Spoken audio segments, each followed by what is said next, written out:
안녕하세요 여러분.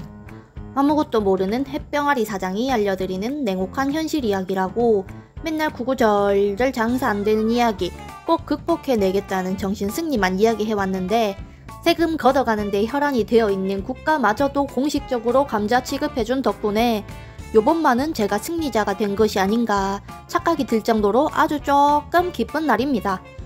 다들 부가가치세 신고는 완료하셨나요? 사장 되기 전에는 인테리어 과정이 가장 큰 난관이었다면 사장 된 이후에 가장 큰 시련은 부가가치세 납부하라는 전자문서 받았을 때였는데요. 솔직하게 표현하자면 부가가치세 납부하라는 전자문서 받았을 때 그땐 진짜 뭐랄까 가게 하고 나서 처음으로 절망적이었다 해야 하나? 크리스마스 때 케이크 한 개 팔아서도 절망까진 아니었는데 번 게 없는데 세금까지 내야 하는 시기가 벌써 와버렸다니. 벌기는커녕 알바비로 재료비 메꾸고 있는데 이거 번 것도 번 거라고 치고 세금을 내라고 하면 이거 진짜 큰일 났다. 이거 어떻게 해야 하나. 정말로다가 큰일이다. 혼자 우울 모드에 빠졌던 기억이 아직도 생생합니다. 그래도 이번 부가가치세 신고는 존버하고 있던 자영업자에게 떨어진 살짝의 행운 아닌 행운이랄까요? 이번 부가가치세 총세액은 영원히 나와버렸습니다. 이유부터 설명하자면 일단 저는 일반 과세자가 아닌 간이과세자인데요. 다들 아시다시피 간이과세자는 매출액 자체가 작으니 세금도 적게 걷겠다. 대신 환급도 기대하지 말아라. 뭐 이런 세금 시스템 아닙니까? 그래도 세금이 적을 뿐이지 실제로 영원히 나올 수 있는지는 이번에 처음 알았는데 알아보니까 1년에 총 매출이 4,800이 안되고 특히나 요번에 저는 신용카드 매출 세액 공제 금액이 납부세액보다 커서 실제 세금이 영원히 나왔더라고요. 아무것도 모르는 햇병아리 사장이 알려드리는 냉혹한 현실 이야기. 오늘은 생애 첫 부가가치세 신고를 하며 느낀 점들을 이야기해보려고 해요. 저는 세무 지식이 제로라 직접 할지 아니면 세무 대리인에게 맡길지 처음엔 고민을 좀 했거든요. 그런데 간이과세자인데다가 매출액도 적어서 신고하기 편할 거라는 주변 말 듣고 혼자 해내보려고 시도했으나 실패했습니다. 시스템이 어렵다기보다는 그냥 제가 좀 심각한 컴맹인 것 같아요. 공용인증서 받는 걸로도 쩔쩔 매는 심각한 컴퓨터 수준이라서 홈택스는 도저히 안되겠더라고요. 마지막 일주일 정도 남겨두고 아는 분 통해서 세무 대리인 소개받았고 그 뒤로는 일이 일사천리로 진행되었습니다. 제일 먼저 했던 건 사업자 등록증, 주민등록증, 등본을 제출했습니다. 그렇게 세 가지 자료로 세무사님이 수임 등록을 마쳤고 전화통화로 언제 오픈했는지, 첫 매출이 언제 잡혔는지, 배민 시작은 언제 했는지, 쓰고 있는 사업자 카드가 있는지 등등등 대리로 세금 신고하는데 알아야 할 것들에 대해서 정보 교환하는 시간 30분 정도 가졌었어요. 과정은 전혀 어렵지 않았고 친절하게 하나하나 다 설명해 주셔서 저는 요청하시는 자료들만 전달했습니다. 그렇게 세무대리인을 통해서 부가가치세 신고를 마쳤고 1월 25일에 통보받은 부가가치세 금액이 0원이었습니다. 세금 신고가 인생에서 처음이라서 세금 신고하고 나서 지출 증빙 못했던 것들이 하나 둘씩 기억이 나더라고요. 그 중에서 재료집 비용이 꽤나 컸는데 그거를 자료 제출 안 해버려가지고 이거 억울해서 어쩌나 뭐나 그랬는데 그걸 증빙하지 않았는데도 불구하고 세금이 영원히 나왔다면 정말 웃픈 현실이 아닐 수 없습니다. 세무대리인에게 수수료가 10만원 정도 나갔지만 고생해주신 거 생각하면 수수료는 당연히 드려야 되는 비용이라 절대 아깝다고 생각하지 않았습니다. 인생 첫 세금 신고라 12월부터 약간 신경이 곤두서 있었는데 걱정했던 거에 비해서 너무나도 수월하게 잘 넘어갔고 앞으로도 다음번에 돌아오는 신고에 대비해서 뭘 준비해 나가면 되는지 조언도 들을 수 있었던 시간이었습니다. 저만큼이나 모르고 계실 병아리 사장님들을 위해 제가 이번에 알게 된 점들을 이야기해볼게요. 일단 첫 번째는 가게 오픈하고 나서 세금 계산서 받는 건 체크했었는데 오픈하기 전에 기물을 샀던 비용에 대해서는 놓쳤더라고요. 비용이 작으면 모르겠지만 오픈 전에는 큰돈도 많이 왔다갔다 하니 꼭 세금 계산서는 미리미리 받아두시길 권해드립니다.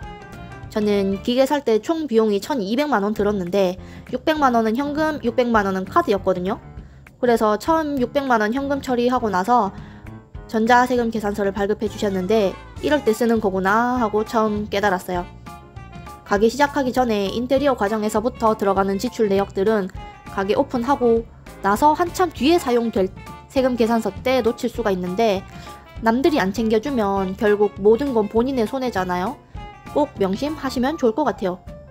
두 번째는 요즘은 홈택스에서 몇 가지 등록만 해놓으면 쉽게 세금 신고할 수 있다고 다들 말씀하시는데 저처럼 정말 아무것도 모르는 사장님들 계신다면 잘 알아보고 세무대리인에게 맡기는 것도 괜찮지 않을까 저의 조심스러운 개인적인 의견입니다.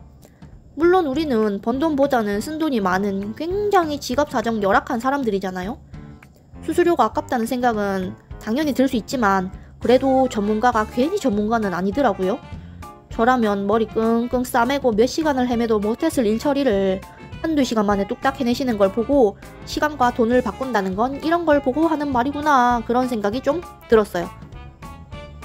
그리고 작은 카페 사장님들은 간이과세자인 경우가 많을 텐데 간이과세자이면서 매출도 적은 우리 같은 사람들은 세액 자체가 크지 않아서 세무대리인에게 지급하는 수수료도 크지 않더라고요. 그 수수료마저 아까우면 당연히 직접 하면 되지만 직접 하다 보면 놓치는 부분이 생길 수 있고 그게 잘못하면 손해로 돌아올 수 있으니 아직 세무에 관한 지식이 충분하지 않다면 차라리 수수료 조금 쓰더라도 대리인에게 맡기는 게 얻는 게 더 크다고 느꼈습니다. 그리고 마지막 세 번째는 요번 세금 신고와는 조금 다른 이야기이긴 한데 모르면 안 된다를 느꼈습니다. 세무 지식은 뭐랄까 아직은 괜찮아, 아직은 급하지 않아 이런 식으로 공부하기를 제가 계속 미뤄왔었는데 꼭 사업자에게만 세무 지식이 필요한 게 아니라 근로자들에게도 최소한의 세무 지식은 꼭 필요하다고 느꼈어요. 짧은 썰을 하나 풀어보자면 작년 5월에 집으로 세무서에서 우편이 하나 날아왔거든요. 그때는 가게 하고 있을 때도 아닌데 소득세를 내라고 하더라고요. 대구에서 일하고 있을 때라서 남대구 세무서에 전화해가지고 나는 사업자가 아닌데 왜 소득세를 내냐, 나는 근로자인데 소득세 내는 건 처음이다, 뭐 이런 사정을 얘기하면서 이게 지금 어떤 상황인지 물어봤는데 그냥 굉장히 기계적인 말투로 우편 받으셨냐, 우편 받았으면 거기 적힌 계좌로 세금 내면 된다, 국가기관에서 조사해서 발송한 우편이니 착오가 있을 확률은 거의 없다, 기간 내에 납부하지 않으면 가산세 붙으니 기간 내에 내셔라, 요러는 거예요. 지금도 아는 게 없는데 그때라고 뭐 크게 달랐을까요? 날짜는 다 됐지, 아무리 알아보려고 여기저기 전화해봐도 다 돈 내라는 말밖에 안 하니까 아 진짜로 내야 되는 게 맞나 보다 하고 냈거든요. 근데 이번에 세무대리님이랑 통화하면서 이유를 알게 됐어요. 제가 당시 있던 직장에서 저를 근로자가 아닌 사업자로 신고를 했더라고요. 홈택스에 기록이 다 남아있어서 알 수 있었어요. 당시에 왜 근로자가 아닌 사업자로 신고했는지는 아직도 알 수 없지만 제가 만약에 소득세는 사업자가 내는 세금이라는 굉장히 기본적인 상식을 미리 알고 있었더라면 소득세 내라고 연락받았을 때 조금 더 다른 조치를 취하지 않았을까? 그걸 놓친 점이 조금 아쉬웠어요. 당시에 소득세로 낸 금액은 20만원 정도로 없다고 죽을 정도의 금액은 아니니 굳이 전 직장에 전화해서 왜 그랬냐 물어내라 따질 필요가 없는 거잖아요.